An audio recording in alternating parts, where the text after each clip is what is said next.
बेटा मजबूत हो और बेटी कमज़ोर, ऐसा हो नहीं सकता।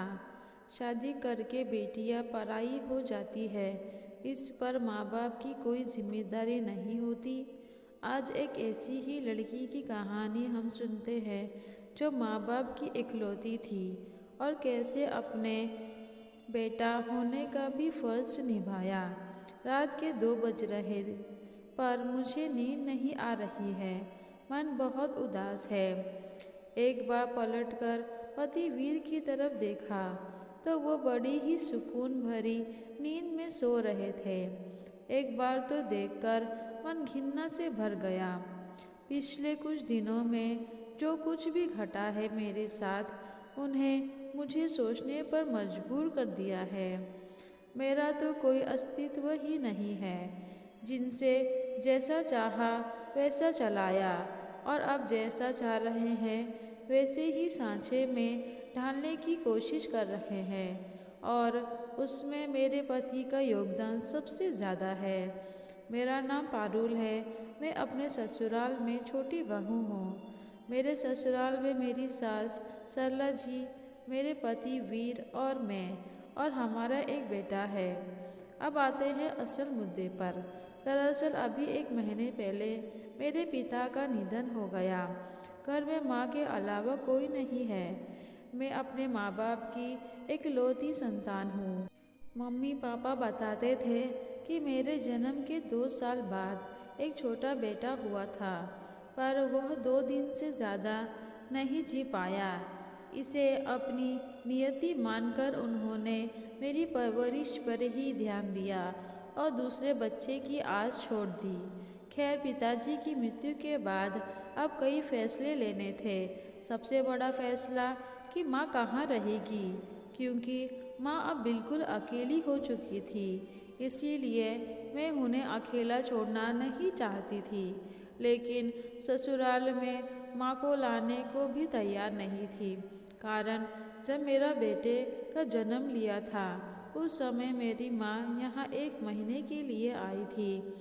मेरी सास और मेरे पति ने तो उन्हें नौकरानी ही समझ लिया था। बेचारी मेरी माँ सुबह से रात तक काम में ही लगी रहती थी। पर मजाल है कि दोनों माँ बेटे में से कोई उनकी मदद तो कर दे।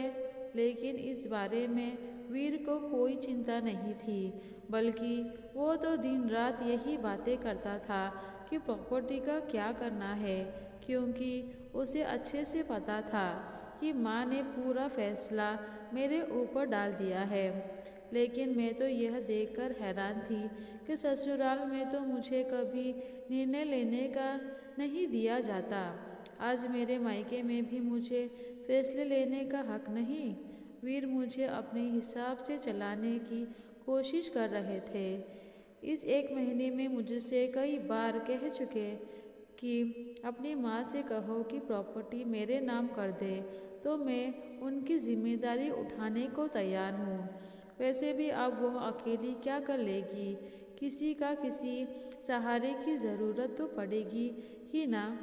पर मेरा मन नहीं मानना। जो इंसान अपनी बीवी के हाथ में खर्चे देने से पहले 10 बार सवाल जवाब करता है, 10 बातें सुनाता है और उसकी माँ की खर्चा उठा ले, ऐसा हो नहीं सकता। और दूसरे और ज़रूरी बात, उनके माँ ने कौन सी अपनी प्रॉपर्टी उसके नाम कर दी, पर फिर भी खुशी खुशी उनका खर्च तो उठा रहे हैं ना। तुम्हारे भैया भाभी तो बाहर रहते हैं, साल में 2-3 बार आते हैं, सारा खर्चा वीर ही तो उठाते हैं।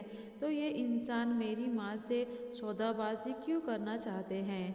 बस यही बात मेरे दिल को चुभ रही है। कल रात जब सासू माँ से इस बारे में बात की तो उन्होंने मुझे ही डांट दिया। क्या गलत कह रहा है वो मेरा बेटा, तुम्हारी माँ के खर्चा क्यों उठाएगा? बेचारे को कोलू का बिल समझ रखा है। क्यों? पर माँ जी, जैसे आप हमारी जिम्मेदारी हो, वैसे ही मेरी माँ भी तो हमारी जिम्मेदारी है ना। तो मेरी बराबरी अपनी माँ से कर रही है। मैंने अपने बेटे को जन्म दिया है, पाल पोस कर बड़ा किया है, बदले में वो मेरी सेवा कर रहा है, तो तुझे देखकर जलन हो रही है? इतना ही सेवा करने का शौक था तो एक बेटा और पैदा कर लेती तेरी माँ। और वैसे भी औरत को क्या पता कि किस तरह से फैसले लेने हैं। तेरे पापा तो रहे नहीं, अब तो निर्णय भी ही लेगा ना। इसके आगे मैं कुछ नहीं कह सकी। गलत तो कुछ कह नहीं रही थी वो। मैं बेटी हूँ, बेटा नहीं, यह मेरी सास ने बता दिया था। पर बेटा मजबूत हो और बेटी कमज़ोर, ऐसा हो नहीं सकता। अब मेरे दिमाग में एक ही बात है, मैं निर्णय ले चुकी हूँ कि मुझे क्या करना है। बस ये निर्णय लेकर मैं सो गई। सुबह जब उठी तो आज की सुबह कुछ अलग ही लगी। मैं जल्दी जल्दी घर के काम कर रही थी। मुझे देखकर मेरी सासू माँ वीर से बोली, आज बहू को कहीं जाना है क्या? बड़ी जल्दी जल्दी काम निपटा रही है।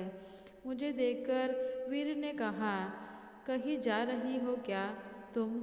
हाँ, मैं माँ के पास जा रही हूँ। क्यों, तुमने तो मुझसे पूछा भी नहीं। सोच रही हूँ कि वहाँ का घर बेच दूँ। बात सुनकर वीर के चेहरे पर चमक आ गई।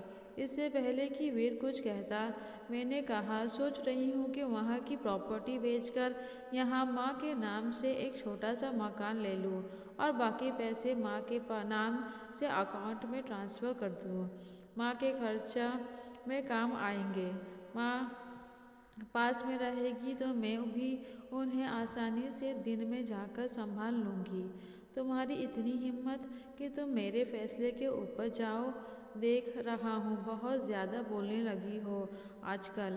मैं आपके फैसले के ऊपर कहाँ जा रही हूँ? मैंने कभी ससुराल में बीच में नहीं बोला, कभी किसी निर्णय में अपने मुझे साथ में नहीं लिया। पर अब तो मेरे मायके के संबंधित फैसला लेना है और वह मैं ले सकती हूँ। मेरी माँ है, उन्होंने मुझे जन्म दिया है तो उनके बारे में सोचने की जिम्मेदारी मेरी है। अगर मैं नहीं सोचूंगी तो लोग सौदेबाजी करने को तैयार हो जाएंगे और वो मुझे मंजूर नहीं। बहू, अपनी माँ के लिए तू हमसे लड़ने को तैयार है? अब की बार बीच में मेरी सास बोली, देखिए माँ जी, कल आप ही ने मुझे यह रास्ता बताया था। आपने कहा था कि मेरा बेटा है वो तुम्हारी माँ की जिम्मेदारी क्यों उठाएगा? इसी तरह मैं अपनी माँ की बेटी हूँ। अगर मुझे रोका तो मैं आपकी जिम्मेदारी नहीं उठाऊंगी। आप अच्छी तरह से याद रखिएगा, आपका बेटा सिर्फ कमाता है, पर इस मकान को घर मैं बनाती हूँ। मेरी बात सुनकर दोनों में से किसी ने कुछ नहीं कहा। जानती हूँ नाराज़ है तो नाराज़ रहे दोनों। इनकी नाराज़गी के चलते मेरी माँ को मुझे मोहताजी थोड़ी ना करना है। बस फटाफट अपना काम निपटाकर मैं चल पड़ी थी अपने फैसले को अमल करने।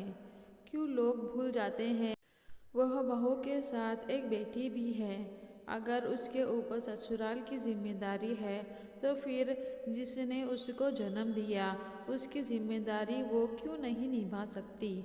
शादी के बाद तो हर लड़की को इतनी आज़ादी होनी चाहिए कि वो अपने माँ बाप के फ़र्ज़ को भी पूरा कर सके। और उनको पूरा करने में अगर आप उनका साथ नहीं दे सकते तो उनको रोकने का भी अधिकार आपको नहीं है। अगर यह कहानी आपको अच्छी लगे तो प्लीज़ मेरे चैनल को लाइक, शेयर और सब्सक्राइब कीजिए और बेल बटन को दबाना ना भूलें। मेरी ये कहानी सुनने के लिए आपका बहुत बहुत धन्यवाद।